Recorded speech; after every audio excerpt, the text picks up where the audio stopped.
impacted by the tragic attack on January 1st and meet with local and state officials on the ground. The president has been extremely focused on ensuring that everything possible be done to complete this investigation, ensure the safety of the community, and provide any and all federal assistance to support state and local officials. Since Wednesday, the president has held regular meetings with his Homeland Security team to receive the latest information on the investigation and convey the need to do everything possible to complete this investigation and keep the American people safe. The president has also spoken to the mayor of New Orleans and the governor of Louisiana to offer support to both state and local officials. His team remains in close touch with their teams.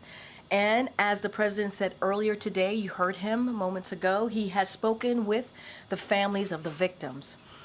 As he made clear, there is no justification for violence of any kind, and we will not tolerate any attack on any of our nation's communities. The president continues to receive regular updates on both the investigation into the terrorist attack in New Orleans and the truck explosion in Las Vegas. Both cases remain active investigations, and I will refer you to the law enforcement to speak further about them.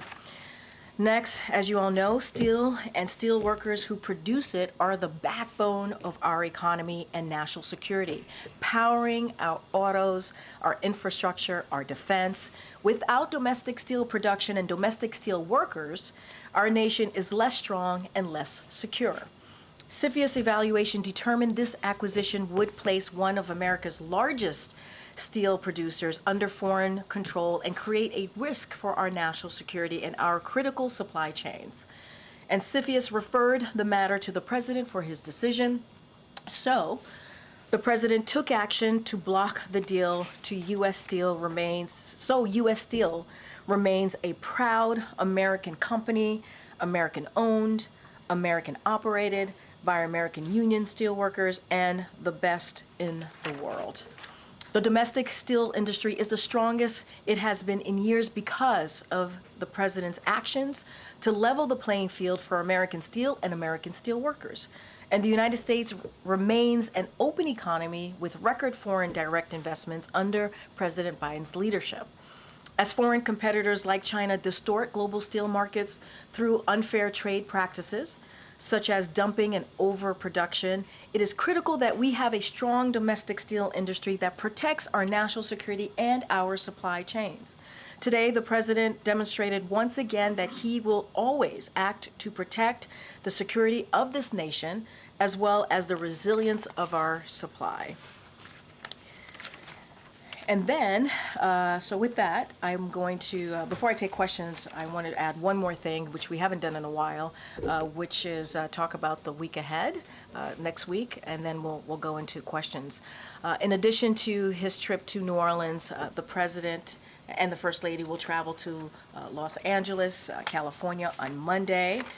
The president will then travel to Eastern Coachella Valley, California on Tuesday. On Thursday, the president and the First Lady will attend the state funeral for former President Jimmy Carter. As President Biden said, the world lost an extraordinary leader, statesman, and humanitarian. The president and the First Lady look forward to honoring a great American who gave his life to service. And finally, on Thursday afternoon, the president and the First Lady will travel to Rome, Italy from January 9th to the 12th. During the visit, the president will meet separately with His Holiness Pope Francis, President of Italy, and the Prime Minister of Italy as well.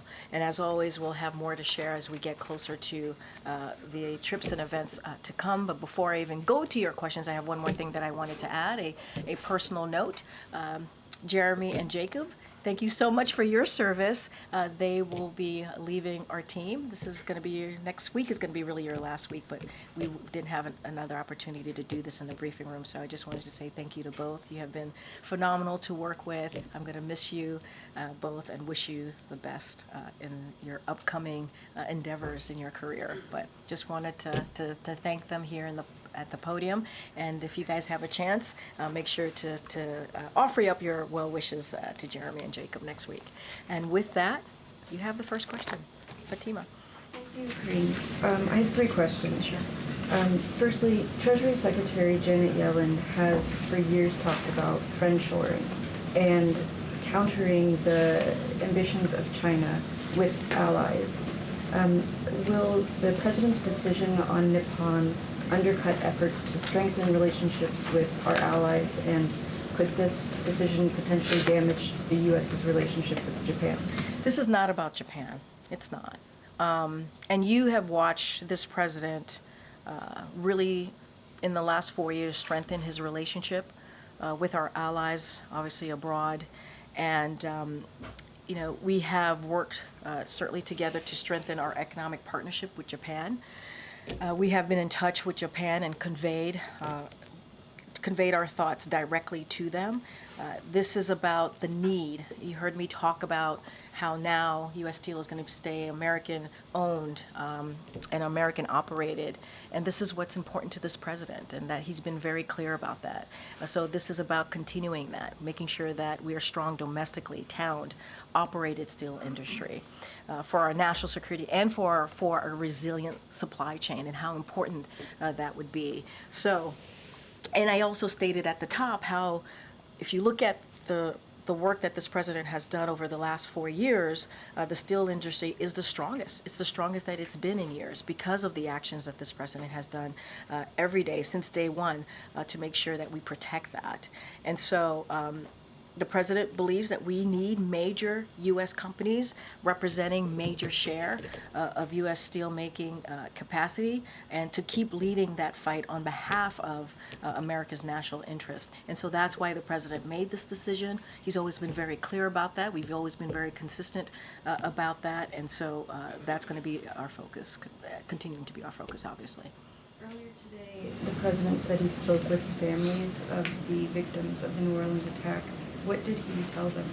Look, I'm not going to get into private conversation that the president has had with families. We don't do that. We'll certainly, if the families chooses to speak about their conversation with the president, obviously they have the right to do that. Our hearts certainly go out to the families who lost their loved ones on a day that should have been a celebrated day to such an act of violence. Obviously, this is something that we will continue to condone, but as I stated at the top, the President and the First Lady are going to New Orleans in the upcoming days, and they're going to grieve with the family. And sadly, that is something that you have seen them do many times over the last 4 years. When an awful event happens, they are there. They want to be there, especially at this magnitude. They want to be there and be with the family and mourn with the family. And so, again, this was certainly an awful event that happened on the day that we should have all been celebrating an incoming new year. And so our hearts go out to the families and also to the communities who are dealing with the aftermath of this tragedy. And does the Vice President plan to oversee the certification of the election results on Monday? I believe that is her plans. I would have to refer you to the Vice President's office on her schedule, but I believe so, yes. Thanks, Karine. How does the attack in New Orleans and the explosion in Las Vegas increase concerns in the administration about security surrounding certification of the vote, the Carter funeral next week here in Washington, the inauguration, and then even looking ahead to the Super Bowl next month in New Orleans? So, look, all of the events that you just laid out is certainly a high priority for this administration. The Department of Homeland Security and federal law enforcement have well-established safety and security protocols in place, especially as we speak to the inauguration, obviously. And so they have been preparing for months to ensure that the security of these events and the safety of those attending them. So again, this is something that we've worked through for months now. And so we are working tirelessly every single day to ensure the safety and security of the inauguration, the safety and security of major events that you just laid out.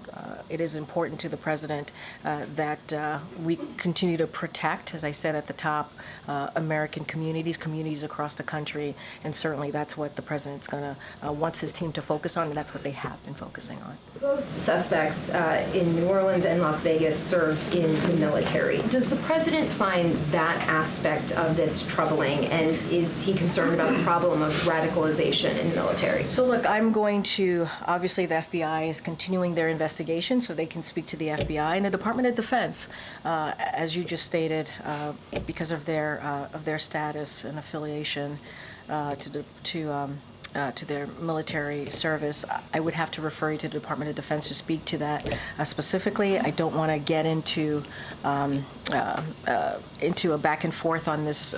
What we can say is continue to condemn any form of violence and do whatever we can and continue to do the work, obviously, to make sure that there is a security protocol continues and we protect Americans and certainly communities across the country. I'm not going to dive into the two subjects. Can you say the president had any reaction when he heard that detail about both of these suspects? What I can say is the president his heart is going out to the family who were certainly affected and lost a loved one that day. And what he wants to do is to make sure that his team is continuing to do the work to make sure that Americans are protected, communities are protected, and that's what I can speak to. You heard that from the president multiple times this week already, and that's going to be the president's focus. Thanks, Karine. President-elect Trump, a little while ago today, seemed to take issue with the fact that American flags will be flown at half-mast at the time of his inauguration, considering the passing of former President Jimmy Carter. Is there any potential for that to not be the case? Is that a decision say that one more that time? the White House was Say that one more time. The flags are due to be flown at half-mast at the time of the inauguration, and President Trump seems to be taking issue with that. Is that a decision that the White House would consider reversing or reevaluating? No. Okay. On U.S. Steel, the U.S. relationship with Japan is strong. Yeah. What is the national security concern the president sees by having this investment in an American company? So look, you saw the president's statement. He talks about the CFIUS evaluation, how they determined that evaluation, how they got to their, again, determination that this acquisition would place one of America's largest steel producers under the foreign control and create risk of our national security. This is from CFIUS. They are independent. The president said he was going to let the process play out, and it has played out. And so if you think about our national security and our critical supply chain, CFIUS, referred the matter to the president to make that decision. And so the president took that very seriously. He's always going to make sure that we put Americans first, and that is how you saw this decision play out from this president. And I talked about China and how they tend to distort the global market steel through unfair trade practices. And so this is something that the president took very, very seriously and took CFIUS determination. We got to remember this was a cross-government panel when you think about CFIUS and the decision that they made. And so that's how the president came to this decision. It is about making sure that a U.S. company is U.S. owned, U.S. operating, supporting, continuing to protect the U.S. steel makers, obviously a union, and that's what the president led with, and that's how he made this decision. Is it political? No, it's not. This is, again, as I was answering that question, we've always said CFIUS is an independent body. We let this process play out. We made sure that this process play out, and that's exactly what we did. And CFIUS made a determination, and they said this acquisition would create risk for our national security and our critical supply chain. And the president took that really very seriously. And he took a careful look at the CFIUS evaluation, and so he decided to block this deal. One other. President-elect Trump had communicated on his social media some inaccurate information related to New Orleans early on. Is the president at all concerned about the flow of information and briefing and access to whatever intelligence or whatever he might need in terms of this transition? Is he comfortable with the information flow to the president-elect on matters like this?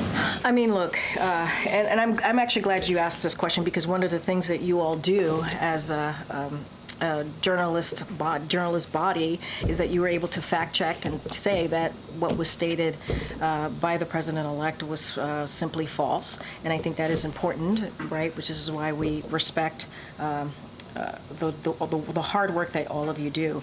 As it relates to the president and the information that he gets, obviously that's something for ODNI if it's related to intelligence and specific information in that nature. I'm not going to speculate beyond that, and I'm just going to leave it there. Just three things. The FBI and CTC DHS put out a law enforcement bulletin earlier today warning of copycat attacks in the wake of New Orleans. What assurances can the White House offer to the public, many of whom might be scared of this kind of vehicle ramming attack? And to build on the earlier question, beyond just radicalization, is there a wider concern about the mental health implications connected to service members, given the similarities? Yeah, so as it relates to the second part of your question, I'm going to have to refer you to the Department of Defense. They can speak to that. I'm not going to litigate that from here. Look, when it comes to, and you're right, the bulletin was put out, and what I can say is DHS and law enforcement remain vigilant to any potential copycat, and so they're going to consistently, DHS and law enforcement are going to consistently evaluate threats and going to share the latest information to disrupt any potential copycats, potential threats. And so that is their commitment. That's what they're working hard to do. And so they're going to be vigilant, continue to be vigilant on that aspect. On bird flu, the bird flu outbreaks escalating at least 66 human infections across 10 states now. The federal government has 2 bird flu vaccine candidates available. Why not ask the FDA to authorize them, even for particularly vulnerable farm workers? Why defer a decision on a vaccine to the next administration? And so, look, that is something, as you know, the FDA, that is something that they decide on. They have a committee that when they have to make decisions like this, so I would have to leave it to them on how they move forward with that. Look, we take this very seriously. And USDA, HHS are on top of this. We are in touch with them. They're certainly in touch with local authorities on this. And so I do want to be very clear that CDC has been have said themselves that the risk to the general public is still low. And so we want to make sure that the American people are listening to CDC, and they certainly need to continue to do so. And we want to make sure, obviously, the nation's food supply remains safe. And so a couple things that I do want to lay out that we have been able to do from this administration, which is protect, we made sure that since March, when this was detected, to protect the public health, protect animal health, protect our nation's food supply, and monitor all trends to prevent the spread of avian flu. So this work is going to continue. All relevant federal agencies continue to coordinate, as I just stated, with local authorities. And so we're going to do that, be consistent with that, as we've done since March. And so that's what the administration is going to focus on. But is the president concerned about deferring a decision about a vaccine to the next administration? I'm not going to get into hypotheticals about what the next administration is going to do or not do. This is something that rests in the world of FDA, and so we want to let them lead by science and the facts. We've been pretty consistent on that over the last 4 years, and so we're going to leave it to FDA. But I'm just not going to get into hypotheticals about what the next administration is going to do or not do. Last thing on a different topic, there have been reports that Chinese government hackers have breached a really sensitive office within the U.S. Treasury. OFAC, of course, administers economic sanctions.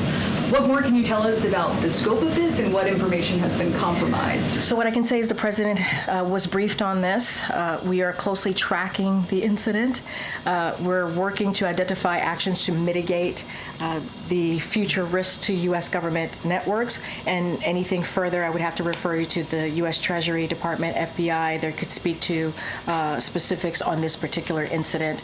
But the president's been briefed, and we're certainly closely tracking the incident. Do you know if any taxpayer information or any PII has been compromised? I would have to refer you to the Treasury Department on that, and the FBI, as you know, is investigating this. Okay.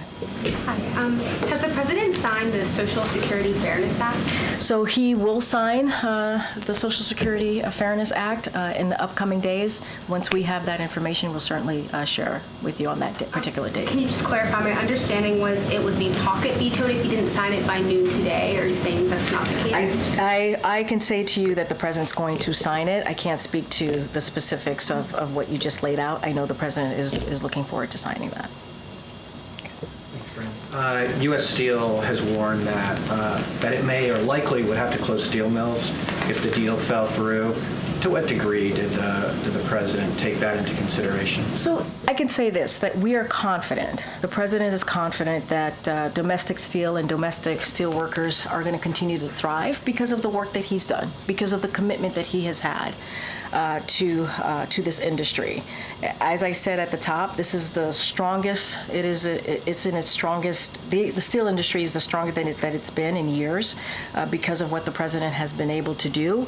And you think about manufacturing investment, you think about tariffs on Chinese steel imports, that has made the industry stronger. Those actions that the president has taken, you've seen more than 100 new steel and iron mills have opened since the president took office. So we're very confident that this is an industry that's going to continue to thrive. If there are mills that are closed, if there are layoffs, would the president need to take some responsibility for that? I mean, that's a hypothetical. I'm not going to get into hypotheticals. What I can say is the president has taken strong actions over the last 4 years. I just mentioned 100 new steel mills that were created. What he was able to do on Chinese steel imports, tariffs on Chinese steel imports, that has made that industry stronger. Manufacturing investments, all of that has made that industry stronger. And so we believe it's going to continue to thrive. I'm not going to get into hypotheticals from here. Obviously, the president took this decision. He really took it seriously and made a decision on behalf of the American people, and that's how he came to this decision. Obviously, this is a president that has had a lot of focus and wanting to continue to make sure we uplifted certainly union workers, and that's what you've seen from this president. A number of the president's actions in recent days have seemed intended to undercut some of the threats that the president-elect has made or actions that he's said have put into place. He awarded the Presidential Citizens Medal to Liz Cheney, who the president-elect has said should be in jail. You all have the upcoming monument declarations next week, and also the decision that the president is expected to make on banning drilling in certain federal waters. Are there other actions that we should expect from him in the coming days that he's planning to take in anticipation of President Trump? So I'm going to be clear. I don't have any announcements to make on any of the things that you just laid out, policy announcements to make. So don't want to get ahead of where we are. What the president is doing and what he said he would do is continue to focus on the American people, continue to deliver on critical investments that he thinks matters of the direction as we move forward as a country. Look, if you think about, for example, the monuments and those decisions that he's made on protecting more than 46 million land and water, I think that shows the president's commitment to make sure that we preserve our environment, that we can really focus on climate investment, climate change. I mean, there's nothing new there. That's been part of the president's platform from the beginning. He happens to really respect Liz Cheney. He happens to really respect the congressman, and that's why he made that decision. And look, the president is always going to lift up Americans that have put their country first, is what we have seen, and he's done that throughout the 4 years, not just this past week. He's going to always make decisions that he believes is best for the American people. I mean, there's nothing new there. I think that is, if you look at what the president's done in the last 4 years, this is all consistent to what he believes, and what he believes is the best way to move this country forward. Are there other actions that we should anticipate? I'm not going to get ahead of the president. We have 17 days left in this administration. The president has a jam-packed schedule, and he's going to continue to focus on ways that we can move forward, invest in this country, invest in communities, and continue to lift up all the all what he believes this country can be. Thank you. President Biden has staked his presidency on the preservation of democracy and has commemorated January 6th in different ways every year. What, if anything, will he do to commemorate the anniversary on Monday? And in that context, does he still believe Donald Trump is a threat to democracy? Look, I don't have anything to share at this moment. You will hear from the president about January 6th, his thoughts on January 6th in 2021. Nothing has changed. And I think this is a president that has spoken multiple times in the last 4 years and beyond about democracy, the importance of democracy, protecting our democracy. And so I would expect that he will continue to be steadfast on that.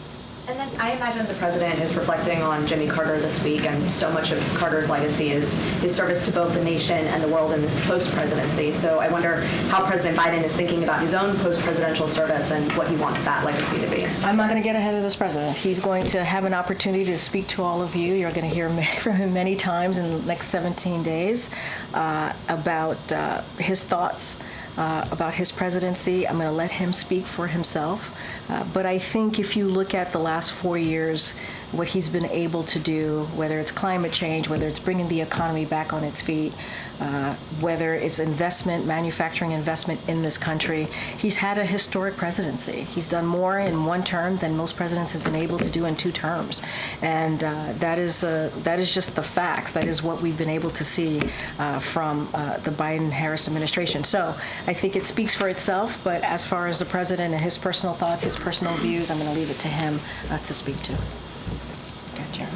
One more on U.S. Steel. I guess more broadly, what message should other foreign companies who are considering investing in the United States take away from this decision by the president? Look, again, this wasn't about Japan. It's not about Japan. We have a strong alliance with Japan. We have worked together, as you know, I've mentioned before, to strengthen our economic partnership. That is something that you've seen this president work tirelessly on over the past 4 years. And certainly we talked to Japan about this particular decision. We've been in direct touch.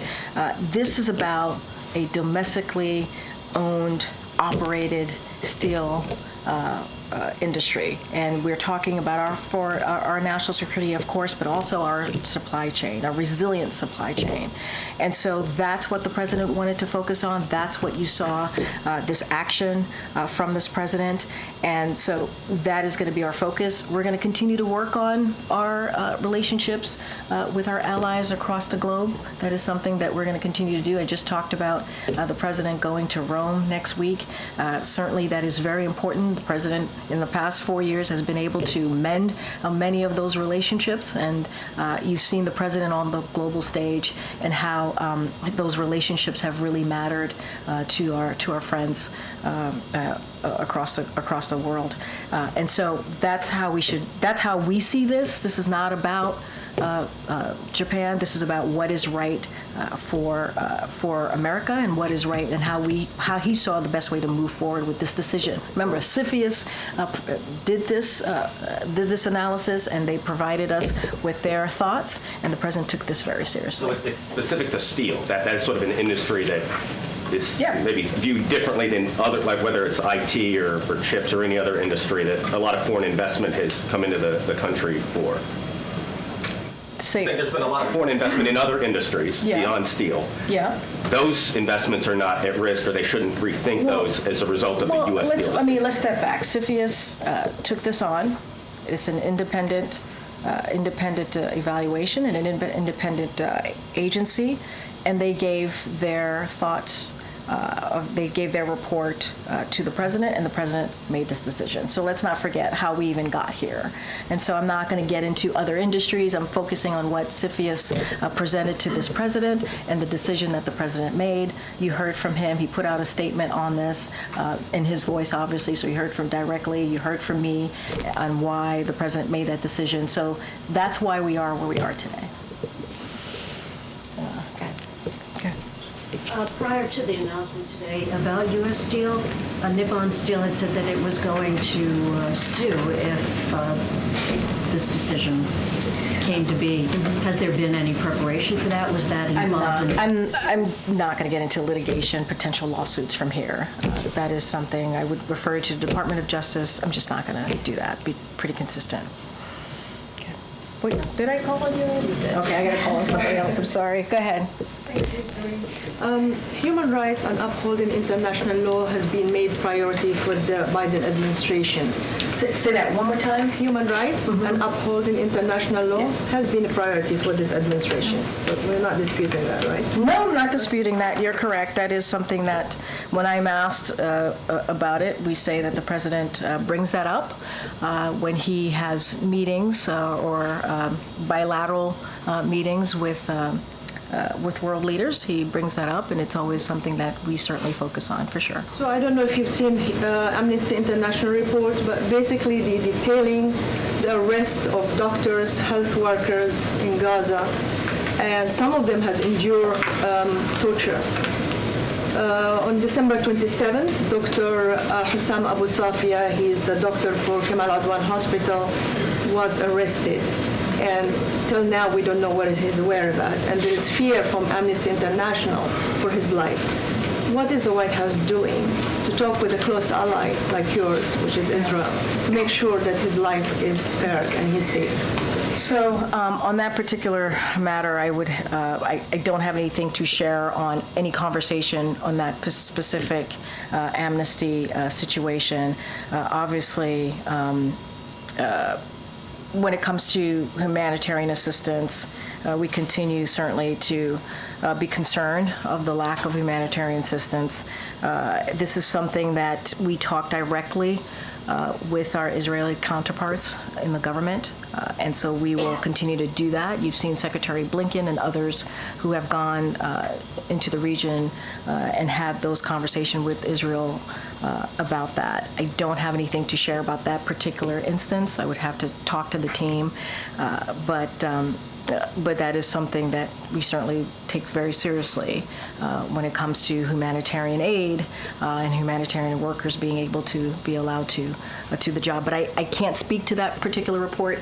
I have to talk to our team. I want to be really, really mindful on that. But would you agree that arresting doctors in hospitals is a violation of human rights? Again, I want to be super mindful because you're asking me about a particular incident that has occurred, and I just want to make sure I have all of the information. I don't want to give you an answer without having all the information, and so I'm just going to be super mindful and leave it there.